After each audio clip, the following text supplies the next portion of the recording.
Okay. Hey, David. Hey, David. Yeah. What's wrong? Is there something wrong with the back row back there or something? He's holding us up. I was going to hold the clipboard. I know, you usually are the back row. Okay, let's go ahead and get started. So you got the thing going? Yeah, good. Okay, welcome to the December March Aero Club safety meeting. And because it's December, we're going to have a little more fun, hopefully, today. We're going to go over some things real quickly. And we'll try to get out of here early if we can. What are you laughing at? Oh, really? Let's see. If I can get Bob, you're disrupting our meeting. Yeah, Bob wasn't here last meeting, so now he's here and is disrupting everything. It's been a while since I saw it. Yeah, I know. Okay, you have to put up with the color problem. As you're going to find out in a few minutes, it's going to be even a bigger problem, but we'll get to that in a few minutes. I'm Roger Mann, for those of you who don't know who I am, and I'm the safety officer, and we have the wing safety officer here tonight, and we got the Aero Club manager and the chief pilot here. We actually have everybody here almost. Jerry Rollis isn't here though. And then we got Fred Zoltz back over there in the corner, which former Aero Club manager, for those of you who didn't know that. And let's see, who else? Other VIPs. Oh, and Mr. Computer himself here. Yeah, we got Joshua here. He's there for me. Okay, like I said, this is December, so we're going to try to make it a little bit on the short side. First off, what we do is introduce new people. So if there's anybody that's here that has not been here before, okay, yeah. Howdy, I'm Tommy Price. I lived out here for a while, back in 2004 to 2008 or so in Long Beach. And I got my license out of Fullerton around then, and then moved to DC. And so I haven't flown for a while out DC. It's kind of expensive and stuff. So I'm back here now, and I'm trying to get up to speed. So. Yeah. Welcome. Yeah, flying is expensive, unless you're in the Air Force, and they pay for it. Okay, anybody else? I think the rest of you are pretty much around. Some of you haven't been around for a while, but I could probably introduce you as new people. But okay, anybody's gotten a new pilot rating, solo for the first time? This includes Air Force, or if you're a Marine pilot, Air Force pilot, civilian, commercial airliner pilot. Everything's still status quo. Okay, well, that's good. Experiences. All right, can anybody share experiences that they've had? And it doesn't have to be just the last month. George, do you have anything?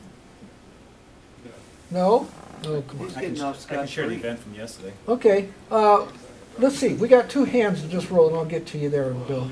Go ahead, Justin. Well, for most of you, this is going to be common sense. For others of you, it'll be friendly reminders. I was coming into Corona about 3 weeks ago in T-34. It was that day that the Santa Ana's got really bad. So I'm landing on runway 7 with a 15 to 20 knot cross. Now, normally we get so programmed into going through our landing checklist, you're putting full flaps down on final, right? Well, for the crosswind, not the smartest idea. It's going to make for a very bumpy ride. So I'll just say my next 2 landings, I kept the flaps up. That's all I got. Okay. Is that the ones you changed tires on, David? Exactly, that happened, and maybe it's happened to you that never happened to you before. I use on my mini iPad a little navigation program, Wing X Pro, I think it's called, I want to make sure the battery's all powered up and everything. And I keep a map, of course, with me. This was a good illustration of why. I was flying along, and you know, kind of referring to the navigation that showed up on Wing Pro, and the sun was coming through the T-34 and heated up the top of my mini iPad, and it shut down from heat, which isn't something I hadn't thought of before. So I was pretty glad to have, you know, other ways to navigate. Yeah. I was on a cross country, so it was good to have backup. Okay, yeah, good. Let's see, don't we have somebody else in here that did something for the first time? Didn't somebody fly their cross-country solo first time? Yeah. Yeah, why don't you kind of let people know that? Okay. That's part of this. That's part of it. Is This the group is part shaming. of what you're supposed right. to do. All right. Yeah, so I flew my first solo cross-country 150-mile thing this past weekend under the supervision of Mr. Brown here. Supervision. Well, I kind of drove home. yeah, you waved. I waved goodbye and I Yeah. left. It was great. It was a lot of fun. You didn't get lost? No, remote to thermal to back here. All right, Winds were calm. Beautiful Okay. day. good. All right.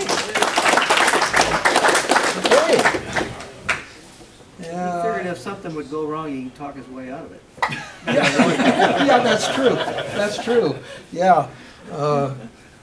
He can be our FAA representative for us. The FAA, so.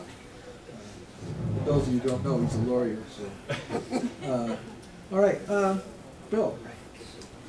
Alright, This is the wing safety officer incidentally. so- flights.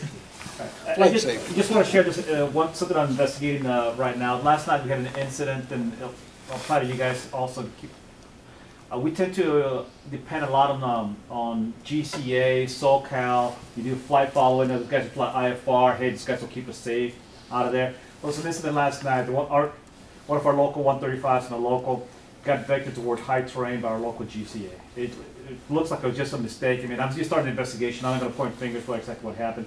But it's the perfect example. When you're flying an airplane out there, you're responsible for your own airplane.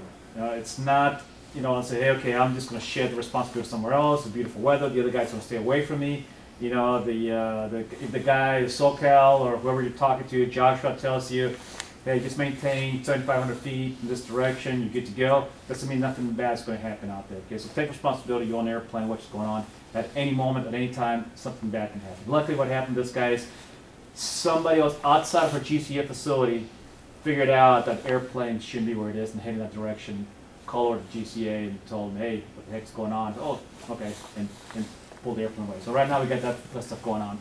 And as long as I'm setting up here, I might as well also just remind you guys in our normal thing we do in our office all the time, it's bird strikes. I know you guys that fly around 25 miles an hour, so you should don't have to worry too much about the stuff. This is what you guys fly, about 25? A little bit faster, but- All right. But birds that are out there, I'll catch you when you least expect them out there. One of those red-tailed hawks, and we have a whole bunch of those guys out there, a few turkey vultures. They'll just come out of nowhere, you know. It's like they'll come up and bite you, whatever it is. So keep an eye on those things, please. Most of you might probably heard of it. One of our C-17s who took a red-tailed hawk. Nobody saw the thing. Went down the engine, pretty much destroyed the engine. So it's a major investigation going on right now. So it's going to probably take a few months to sort that out. Luckily, nobody got hurt. The airplane came back. The guy followed the emergency procedures and landed just safely right now.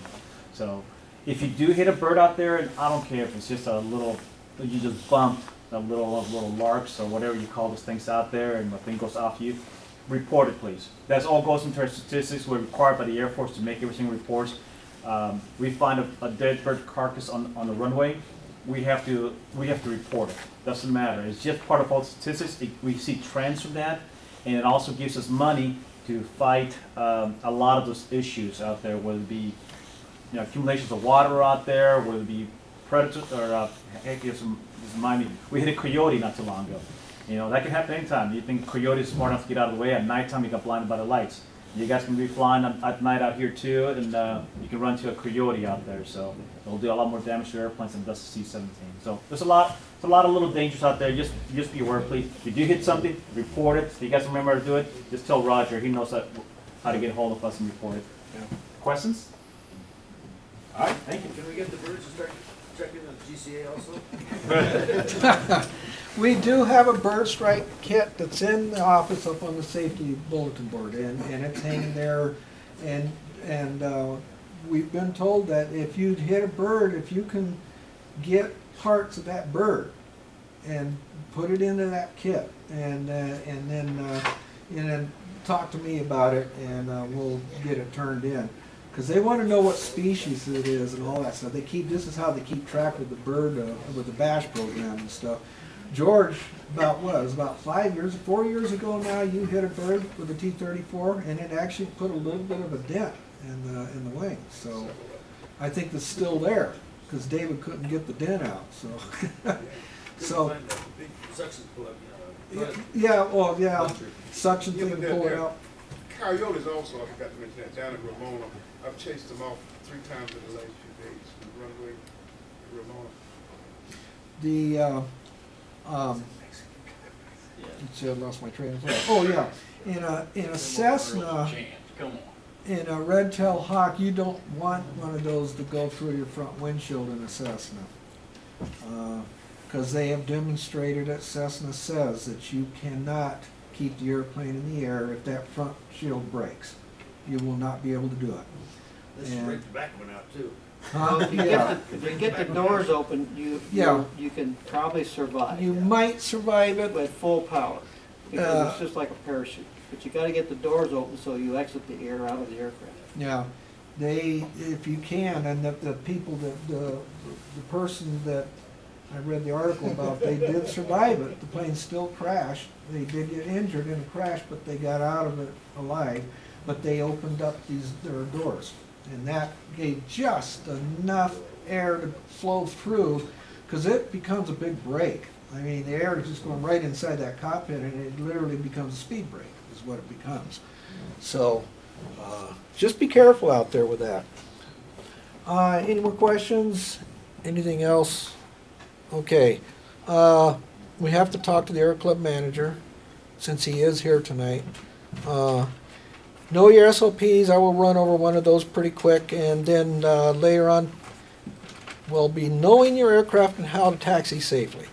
Okay, Aero Club manager. Oh, Bob Pierce. In regard to what the colonel said about GCA and what have you, squadron I was in out of San Diego, we lost 2 members out of the squadron off the ship, being vectored back to North Island after doing night care quals, and they challenged CCA, which is Carrier Controlled Aircraft Center. Twice they asked them about the altitude. Yeah, you're safe. And they missed Catalina Island by 50 feet. The tip killed them both. So, like he says, you need to be aware of where you're going. Even though these individuals challenged them, we have GPS today. In those days, it was just a DR plot. That's all we worked with. So just be cautious. I had some other issues here in what Roger was saying, and I've kind of lost my train of thought also about experiences. But he needs to be aware. I was going to ask him if he's got any witnesses from the birds for this one that got ingested, but that's going to be pretty hard for your investigation. Well, I have a couple things here I just want to cover, and I'm going to talk a little bit about post-flights. I was out here 2 weekends ago because I left my iPad plugged in the office, and I came out Saturday morning. I needed it. Found the nose strut on 29 Foxtrot flat after a night flight. Spend some time post-flighting. That's a responsibility. I'm not sure if the coolness of the air caused the thing to go flat, which we're experiencing. I'm researching some fluorocarbon seals as a kit. They seem to be a little bit better than the neoprene seals that go in there. They hold their shape better, and we don't get the contraction and the expansion like we normally would do with rubber or the neoprene. They're a little bit expensive, but I think in the long run it'll save us maintenance costs by changing out the seals in the nose strut. But consider your fellow pilot when you come back at night. Are you cleaning the struts? Are you wiping the airplane down? I know that 29 Foxtrot and 15 Foxtrot, we got the smudging. We've been really working pretty hard. I shouldn't say we. I should say David G. and Fred and a few other people here and Bill Cooper. trying to research why we're getting smudge on one side of cylinders, which is 2, 4, and 6 on one engine and 6 on the other. Now these are brand new cylinders by ECI, and ECI has had issues in the past in regards to some of their cylinder design. So it could be a spring issue, it could be a valve seat issue, it could be a cam issue. In other words, if the cam is being held open longer than it should because it's missed ground on the exhaust, by the time the piston gets to top dead center or prior to top dead center and the spark plug fires the fuel mixture on it, it's coming out as a mixture, it's coming out through the exhaust, which will smudge the aircraft. We don't know. And to really find the answer, we have to tear down the engine, which is pretty expensive. But the manufacturer or the overhauler of this, he's no longer on our list, by the way, wants to shove it off to ECI. ECI refuses to call me back, and nobody can give me an answer. So just be aware that it's up to us to keep the things clean and do a post-flight. You know, look at the struts. Look at our tires. We had a T-34 go out one day, and all the tires were flat on the bloody thing. So you know, you can tell on nose gear at 40 psi on the nose gear for the tire, it's pretty wrecked and it's pretty solid. But if it's sitting there kind of squishy, you got about 20 pounds that little nose tire. You should have about 38 on the others. You may want to take and invest in a real cheap pressure gauge. After a while, you begin to realize what's low and what isn't low. You can tell pretty close. Sometimes I think mine are low, and I put the gauge on, I'm still reading 40 psi. But then I paid $65 for the inner tube so they don't leak. We just haven't got the money to spend that for all the airplanes. So you look at 10 aircraft, and you're doing that times 3, it's 30 tires at an average of $50, and we just can't afford it. That was our profit last year. Watch your currency. We're finding pilots that will come in, and within 2 or 3 days, they're late. They're not watching the currency. They don't keep a log at home. They rely upon the flight training program to give them an answer. And they come in and they say, "Oh my God, I'm out of date." Watch your dates for currency. And when you do that, we're looking at all the things. We're looking at the standardization test. We're looking at the covenant not to sue, and all the paperwork being up to date. If you do it on one date only, you don't have to take and worry about January, March, and August to maintain your currency. Everything's going to be on one date, including your flight check. Don't date it, because when you come in to do your flight check, then we'll put that date on it, and that's when it starts. Christmas flights. I made a mention at the standardization meeting. We're trying to do Christmas flights for Christmas lights. Unfortunately, I'm down to one pilot. We're going to work on the second instructor for night flying. If anybody is current in night flying wants free time, we're charging the outside a fee for a 1-hour flight. We give them a 1-hour flight. I may even donate my own airplane if I can get the authorities to give me gas for it, to pay for it. I'll put 4 in there and we can go out. 1-hour flight, take off, French Valley, coming back up, Yucaipa. They got a big Christmas tree up there with a star on it, sits on the hill. From there over to Highland, Redlands, back over to Moreno Valley, Riverside, and land. A 1-hour flight. That's money for the club, and we're hoping we can take and generate enough income to offset some of our costs, because this is a slow month for it. In the meantime, people have fun. I'm going to do that with my family, and I've got a little Christmas gift for my granddaughter, so I have pink headset for her and a blue one for my grandchild, my grandson. So anyway, I'm looking for individuals who want to donate their time for free flight time and help out the club in taking these people up for the Christmas lights that are night qualified. You have to be night qualified. Any questions? Thank you.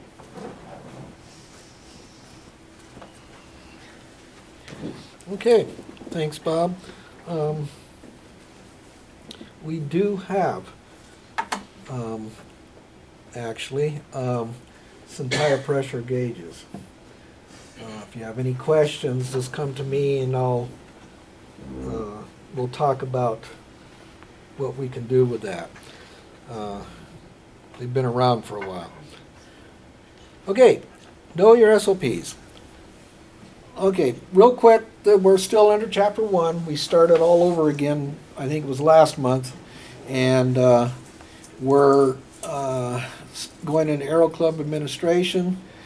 This is still off the old SOPs. We have not even seen the new one that we rewrote. Most of this stuff hasn't changed though. Any member violating Air Force regulations, FAA, or March Aero Club operating procedures, that's the grounds for being suspended from the club. In case nobody knew that, I mean, obviously that's pretty much, you know, across the board with anybody. Even an FBO off base will do stuff like that. For those who do leave the club, if your dues are paid up and you're not dismissed because you crashed an airplane or did something like that, you're in good standing. You will get a letter of good standing. If and when you do resign and you want a letter of good standing, please tell me what your forwarding address is. I just had a guy today who I sent off, you know, a couple of weeks ago, and I got a letter back.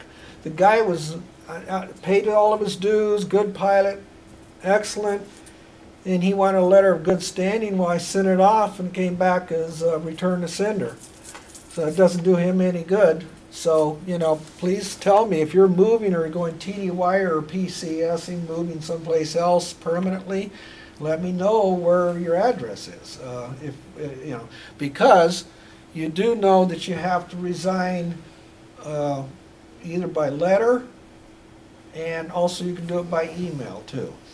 It must be in writing. The Air Force does not accept, you know, telling John, hey John, I'm quitting the club, can you let Roger know? No, that doesn't work that way. I in no way could remember that or even know it, and John probably won't remember it because he goes home afterwards and he doesn't remember telling me. So no, Air Force doesn't play that game. They want it in writing. And I've had a couple of people call me up. This is a couple of years ago now, but I had one guy hopping mad because I kept charging him. And he says, I hadn't flown for a year. Well, don't you think that you would stop? And I go, no. I have a nice letter right here in front of me where you sign saying that you will notify me in writing when you leave the club. And of course, there was nothing he could say about it because that's what that agreement letter that you sign when you join the club says. You're going to do it in writing. Okay, enough said for that. Aero Club payments. Okay, this sentence up here says that you can pay either by credit card, or you can pay by check, or you can pay by cash. Okay, I prefer you don't pay by cash because we do not have a fund in the club. We do not have a what do you call it, Fred? Money on the side. We don't have that. Yeah, and so if you pay by cash, it has to be exact change, right to the penny. We're not really allowed to hold it either. That's the Yeah, we can't have over $200 in our safe if we do have cash at all. And so it's better to pay by credit card, and of course most all you do anyhow. Those of you that pay by check, that's fine. You can pay by check. On that computer, when you check the airplane back in, you can check that little box down in the lower left-hand corner on the invoice. You can check cash or check. If you're paying by check, you can check that little box that says check. Just don't hit credit card because the program does have a tendency of crashing if you hit that sometimes. So that's the only reason why we avoid hitting credit card. So if you pay by cash or by credit card, hit cash. If you're paying by check, go ahead and hit check. Let's see. I think that's about it. Yep. What time is it? Gee, it's 24 after. Okay. Do you know your aircraft? Well, I kind of titled this a little differently. There's a couple things what we're going to do real quick. This is just to kind of make you think a little bit. First, I'm going to go over a couple of things on the airplane, and then I'm going to go over runway signage or the signs that you all see out there on runways in different airports. And we're going to quickly go through those. I've been through this before at some of these safety meetings. Fortunately, the screen worked, but this one doesn't. The color doesn't come out real well, so I may have to point out to you what's red. And so pretend like you're colorblind, okay? And even colorblind people can fly, they just can't fly at night. But colorblind people also have to see these signs, and sometimes they do. You're probably going to see just what a colorblind person sees because of the way our thing is up here. So be patient with me here. Let me get this down to, if I can get it to that. Okay, first what I'm going to do is I'm going to do this. Okay? All right. Joan, what is the fuel capacity for the T-41A? Well, it's 19.5 per tank. Per tank? Okay. Is that usable? No, you have to subtract 1.5 gallons per tank. Okay. Okay. So All it's right. 18 each, so 36 total. 36 total usable. Mhm. Okay? The rest of you agree with her on that? Yep. Yeah. Okay, now T-34. Somebody want to volunteer what the fuel capacity is in the T-34A? Come on. 50 gallons, How much? 50. 50. And is that usable? Sort of. Sort of. There is documents that says it is, Don't try it. but, yeah. The question is the B, because there's some documents that says 50 and there's some that says 44. Okay. So, safety says 44. Yeah. It's better to be safe than tell. Now, is the B model the same or is it different?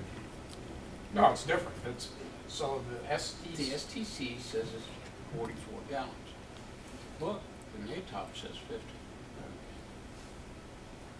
See, the discrepancy that we found in the T-34s is that they're not sure at the time, which 1954, whether they're talking about usable fuel or total fuel in the tank. If you look at the average Beechcraft, it's about 3 gallons per side that's non-usable. Yeah. There's, of course, when you're talking about an airplane that's as old as the T-34, you know, you're going to run into things like this, but it's always best to play it safe, you know, use the lower number. Yeah. Don't take any chances. We do have people that fly these airplanes cross countries, long cross countries. We've had several people do it now in the last couple of months. So when you start flying on long distances, you know, you might want to be paying attention to a lot of this stuff. How many here know what the Air Force rule is for having fuel reserved in the airplane? What are you supposed to land with? What time-wise? Isn't it an hour? Yeah, 1 hour. Yeah. Now FAA says 30 minutes, but Air Force adds another 30 minutes to that. And I believe that's true with the Air Force aircraft too, isn't it? It's, We use usually fuel quantity, but I think it's based on 45 minutes. yeah, I think it depends on the category of the airplane. okay. I know in the 141, I think it was 45. Yeah. Yeah, Heavy airplanes. Yeah. 45. a little bit different, yeah. And it's good to use a printed out flight plan to maintain your fuel, because if you're looking at 40-gallon tank and 3 hours of fuel and I'm burning 11 gallons, I'm not going to make it to 3 hours. And then where's the most accurate reading on the gas tank? When it says 0, but how often is it how often is it calibrated to be at 0? There's the issue we have. Biggest issue is that we don't have it calibrated. In the later model aircraft, you can have a zero tank and you can go back and adjust a rheostat on the back of the instrument and make it read 0 or slightly above. And then the only way you can ensure that you've got the proper amount of fuel is start with an empty tank that's been drained and then pump in the amount that you think it goes into that side. And that's how we really measure it to make sure it's accurate. And you gotta be cautious. Okay.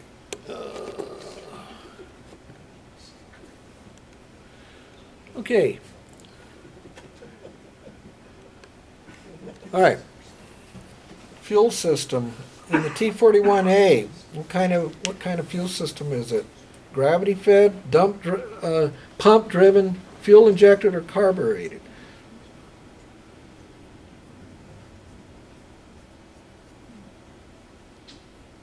I know B or somebody. Yeah.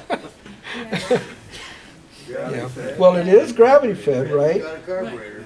Yeah, it's got a carburetor, right? Yeah. Yeah. Yeah. What about the T-41C model? Gravity fed, it's got a Gravity pump. fuel injection. Fuel injected. Fuel injected. It's fuel injected, right? Yeah. How about the T-34A? Is it gravity fed? Pump driven and it's carbureted. Right. Yeah, it's pump driven. Yeah. Yeah. The wings are low, aren't they? Down below. The B model is fuel injected, right? Yes. Yeah. Yeah.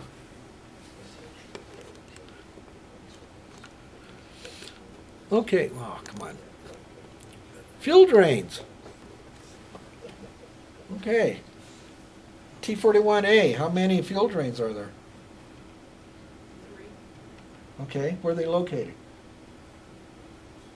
You have one each wing, and then you have one, the, sump. Some, yeah, down in the low Fuel strainer. By the- fuel strainer area, yeah, yeah. What about the 182?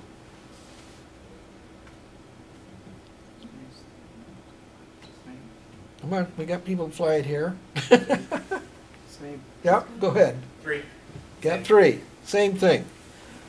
Would you believe that the new 182s have 5? Yes. I think it's 5, yeah. And the 206, I think, has 11. Yeah, 11 or 13, I've forgotten. it's, What about the newer 172 SPs models? Don't they have like 13 on them? Yeah. 5 each I wing think- and yeah. then 3 under the I bottom? think so, yeah. I know our 206 has that, yeah, with the Civil Air Patrol, yeah.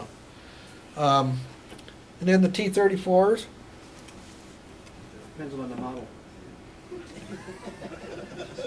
Well, we got half the T-34 guys sitting over there in the corner. One on each wing, I'll You never start there. drain the fuel. That way they don't get stuck open either. Yeah. Now, I know David knows all this because he likes to play in the fuel out there. Okay, well, One all right. One in each wing. except One in the each B wing. model. What kind of fuel do we have? I know we talked about that. It's not MoGas. It's not is it not MoGas, really? Huh. What color is our fuel supposed to be? Yeller? Yeller? Oh, gee whiz, man. Hey, Clear, right? how, Blue or green is the legal gas. what? Blue or green. 87 octane is green and blue is 100 milligrams. Oh, okay. I was gonna say, but ours is blue, right? We use 100. Yeah. Yeah, that's what we've got is 100. There is a way that you can test for if somebody, you're at one of these airports and somebody accidentally puts jet fuel in your airplane. It has been known to happen, and there is a way you can test. I mean, other than the fact, looking at it and color and smell and all that stuff. But what is it? It's if aviation fuel, when you put it on a piece of paper and it dries, Blue stain. it Leaves a blue stain. it leaves the blue stain, but jet fuel dries clear, or something to that effect. Well, I Well, think, we've got an oil base too. doesn't the fuel have it whereby that if you mix the grades, the color goes clear? Yeah. Yeah. Oh, yeah. Your fuel goes clear if Goes- you mix jet fuel and avgas, Yeah. or if you mix 100 with 87, it turns clear. It turns clear, okay. And that's a good thing to know, most definitely. When you use go, that water or you mix your fuel? yeah, yeah, and of course we test first to see if there's any water in the fuel, of course, and then we check, and then we check also to make sure you got the right kind of fuel. When you go to these other airports, you got to be really careful. I mean, there's some of these places.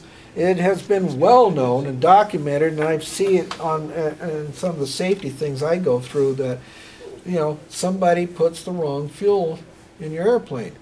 And I had a real good friend of mine that had the guy put the wrong fuel in his airplane and ended up buying him a new engine for his airplane. There was an air show up north a couple of years ago where the distributor brought in the wrong gas, and there was a whole bunch of people that had put the gas in their airplane. They bought engines. They bought a whole bunch of engines. Yeah. Yeah. And that's You guys knew they were getting a new engine. I don't care if I got 1 gallon. yeah, exactly. Yeah, that's what this John was like that. This guy I flew with in the Air Force, that's what happened to him. Okay, we'll do a couple more of these. Oil. All right, T-34. I know it's always people having a controversy about that. There shouldn't be, but how much oil are you supposed to have in the T-34? Minimum 11 quarts. Okay, minimum of 11 quarts. Okay. 10.5 to 11 is the best. Okay. And what kind of oil?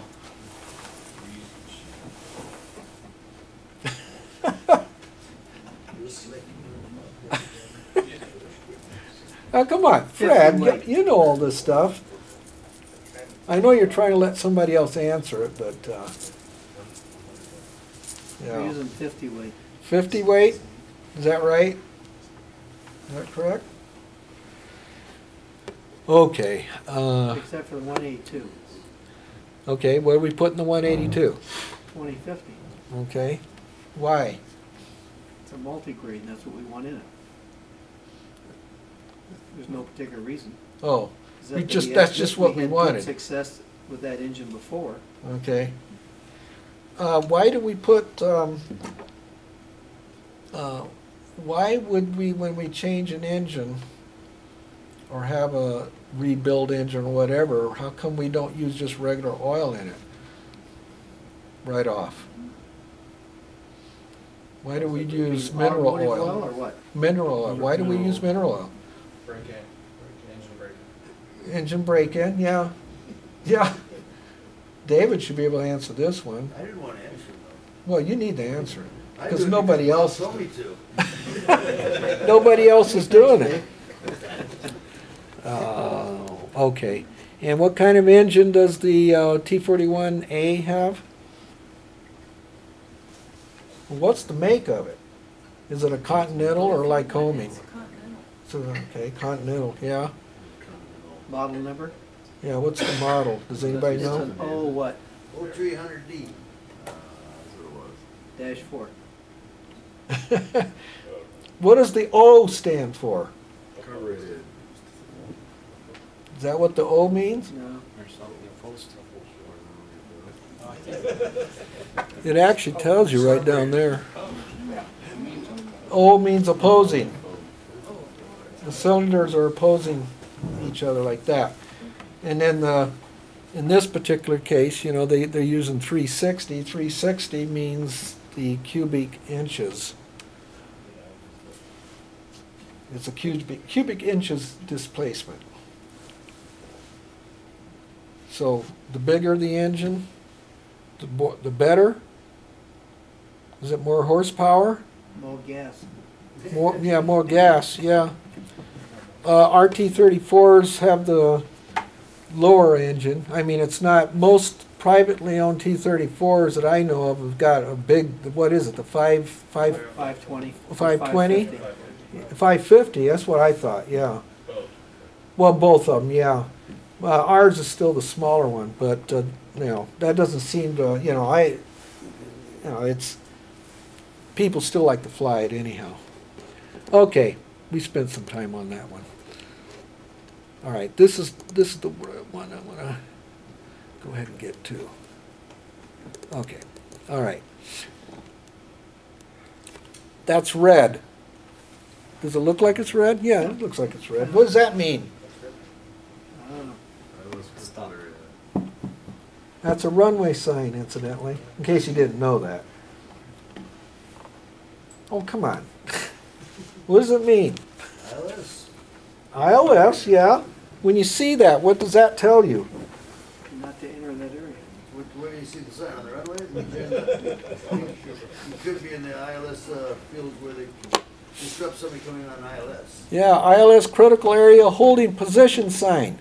So when you're going out and you're going to take off, that's a holding position sign. In other words, if you go past that sign, it could interfere with an ILS for somebody trying to land.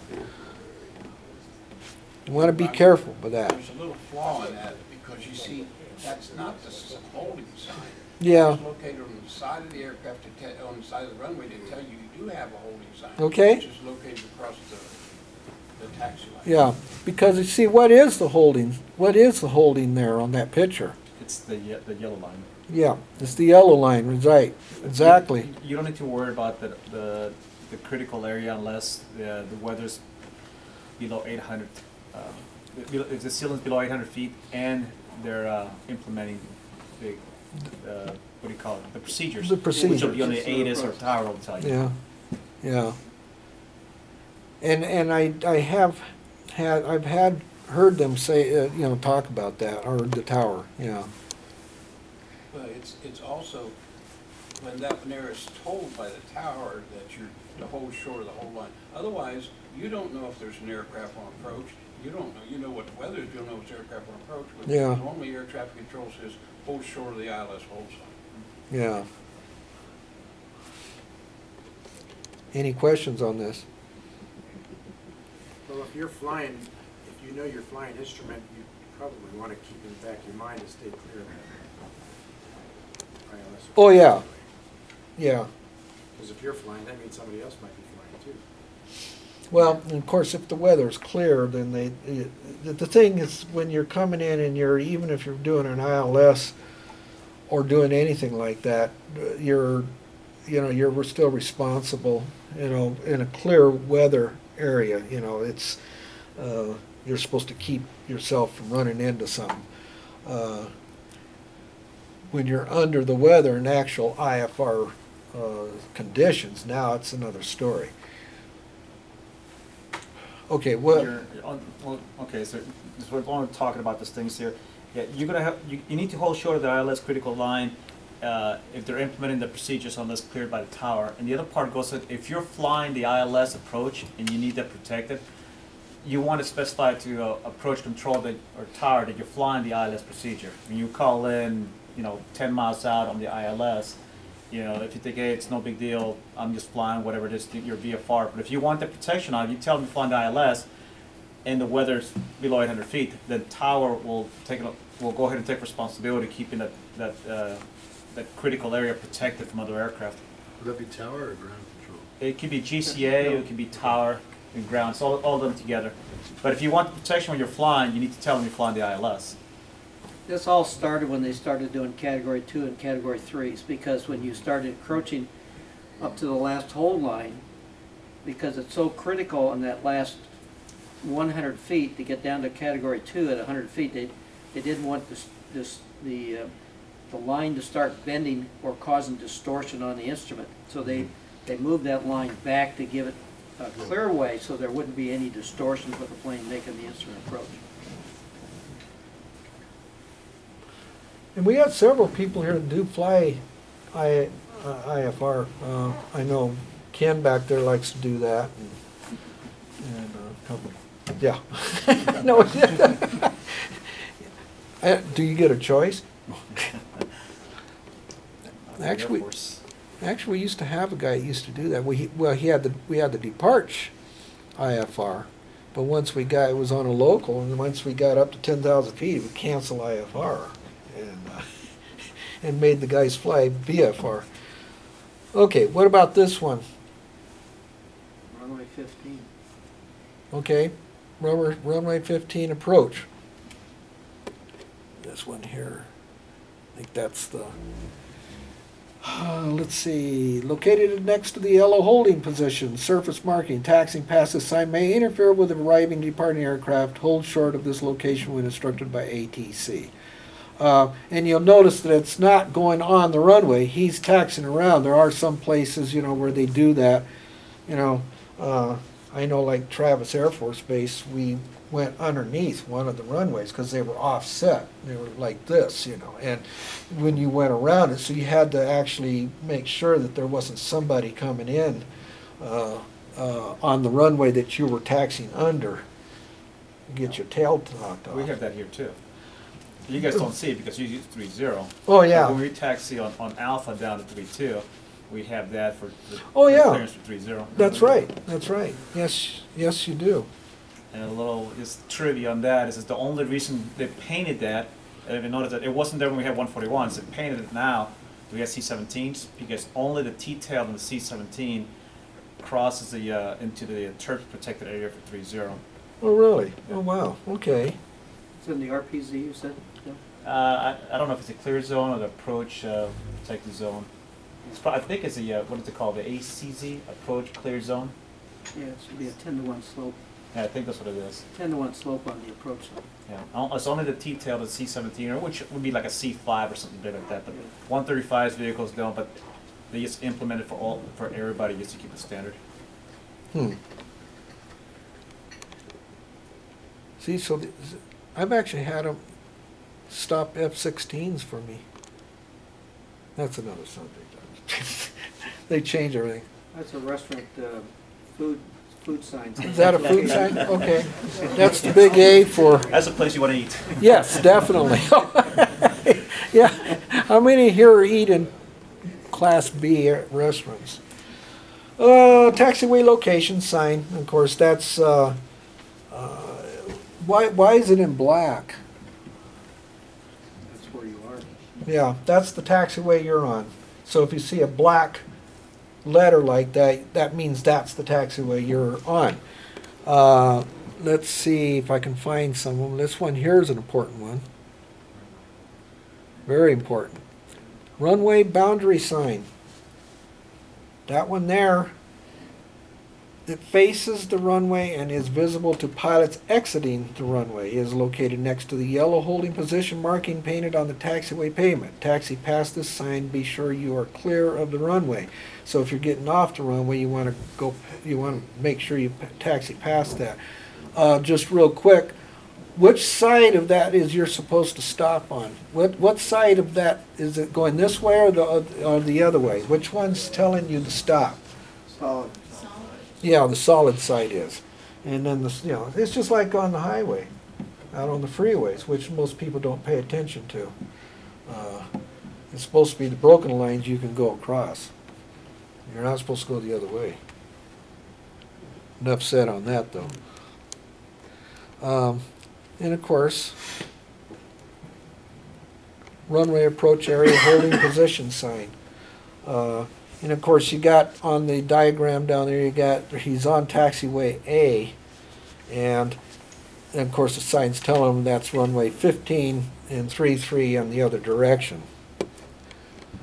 We'll go through this a little bit faster. Let's see, let me go to here. Here's a good one. I like this one. What is that telling you?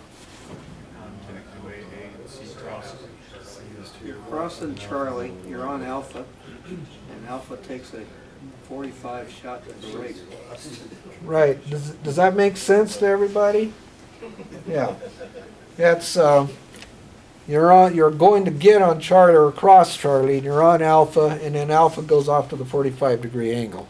Also, Roger, if it's yellow on black, it's a position sign. If it's black on yellow, it's a direction sign. Okay. I remember when you did my check ride one time, and boy, did you quiz me over this stuff.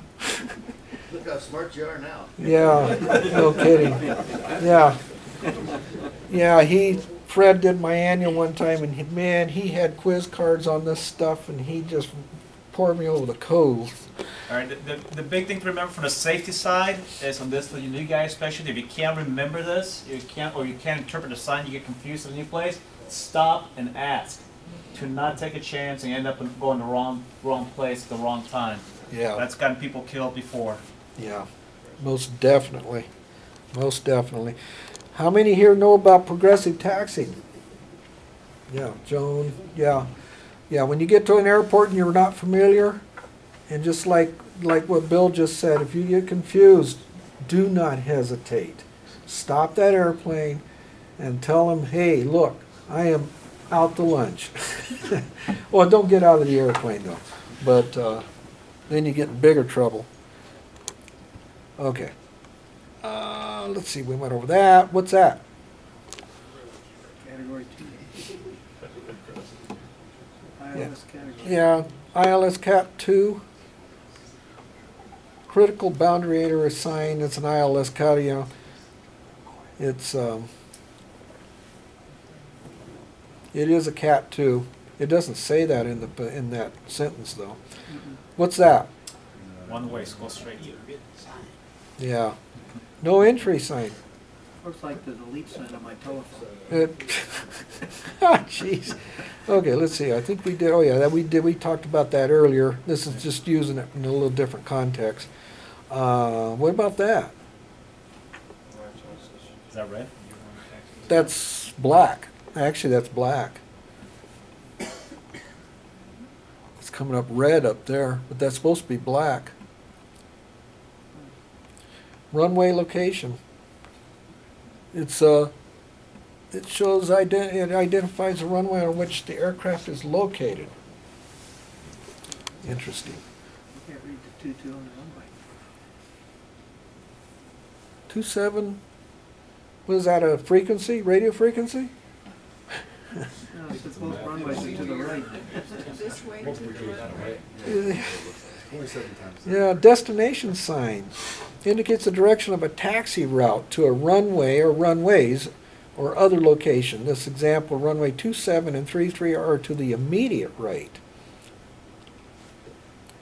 Some of these things, Bob and I, sometimes when we fly down to Texas, the look, especially when the T-34s are down there, we go into Albuquerque, and man, oh man, that place is something else.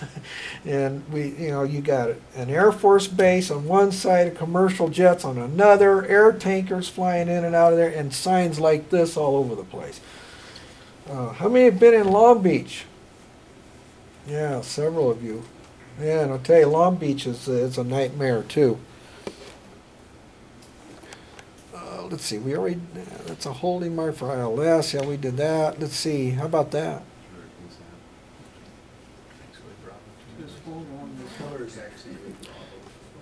Yeah, that's actually indicates taxiway exit from the runway. Okay, and that I have seen. It's funny because when you fly in the Air Force, you see all these things one time or another. In all different places. And of course it's funny when you go into foreign countries and some of the things you see there. It's interesting. What is that? That's is your aim point on the landing surface? It's on 30. Is your aim point on the runway? what? Is your aim point on the landing? Oh, aim point. Yeah, that's where you're supposed to land, is right there. X marks the spot. The X marks the spot. Closed runway and taxiways too. Some of those islands out there are like that. What's that? It's not a weight bearing surface. Yeah, warning area. That's Bob's candy Caution canes. area. Well, let's see. Taxiway ending marker. Taxiway ending marker indicates the taxiway does not continue. I've never seen that. I'm not sure either. I've never Bill, seen you that. haven't seen that, have you? Huh. Yeah, it doesn't look familiar. Have you? Riverside, I think it's on taxiway Alpha towards 27 there. Okay. And there's like a run-up area, and then they have a sign there, which is just like, well, of course Huh. the taxiway ends. There's 20 Well, yeah, I know. It's kind of like, wouldn't it be obvious? But I don't know. I have seen little things sticking up, you know, up above telling you, it was kind of like that. And of course, we were worried because in the 141, you have the engines going right over the top of it. See, I think that's runway distance remaining. Yeah, that's actually black. I can't believe it comes out red up there. That's interesting. That's black, and that's telling us 3,000 feet left of the runway. That's what's remaining on the runway. What about that? That's actually black. The red is black. Remember, you're colorblind. Okay, enhanced taxiway center line markings, used mostly by larger airports. These markings indicate that the aircraft is approaching a runway. I've never seen anything like that in Yeah. Kennedy or LaGuardia or Chicago, I'll tell you that. I've Yeah. never seen it. I know, and I don't remember seeing that before. But it says it's in the aim. It's there. Yeah. And let's see. Okay, the chevron markings indicate the pavement aligned with the runway that are unusable for taxi, takeoff, or landing. That's what the chevrons are for. They're constructed to protect areas from erosion caused by jet blast, by people and buildings. Wow, there's a car. That's a road, don't land there. That's a road lander, yeah. Vehicle roadway markings. And I have seen that. And you see that at LAX too. They've got these kind of things at LAX. Usually you won't see it in too many places where we land at, but a lot of places have that. Kern Valley has it up there. Oh, do they? Kern Valley on their taxiways and their roads and taxiways. Oh, okay, okay. Yeah, yeah, we need to go up there sometime. Yeah. Okay, and what about that? This place, yeah. You gotta go all the way up to this end up here before you can do anything, right? Or can you use, Take off from there. I was gonna say, yeah, you can't land there, but you can take off. Take off. Exactly, yeah, yeah. You have to land up here. And let's see. Yeah, holding position markings for taxiway intersections. And that's just basically a dotted line across, extending across the width of the taxiway. That's common in non-towered airports. Yeah, non-towered airports have that. Yes, I have seen that before. And then now what about that particular one? And there you go, That's take just off. a taxiway going up to the runway. Pretty much, yeah. Relocation of a threshold. And I have seen this in some places like, I think it was in Honduras, one of those places where they had that because the runway on that one end was, you know, there was for reasons they didn't want you hitting the power, you know, at that point. The surface. Yeah, that makes sense. A lot of places will have like buildings, or there's might be vehicles right behind that. So if you power up right on the beginning when you make a turn, you can push your vehicle over or knock it down or something. Yeah. A couple of years ago, when they had the maintenance on the runway out here, they had cones and they had that set up the same way. Yep. When they were doing maintenance a couple of years ago out here. they had set up- Yeah, yeah, actually they did. You don't want to knock over that outhouse that's sitting out there. Yeah, yeah. Okay, I think that's it on that. And let me find this here so we can do this right.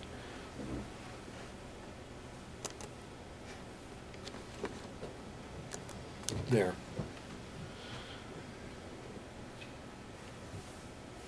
Okay. Does anybody have questions?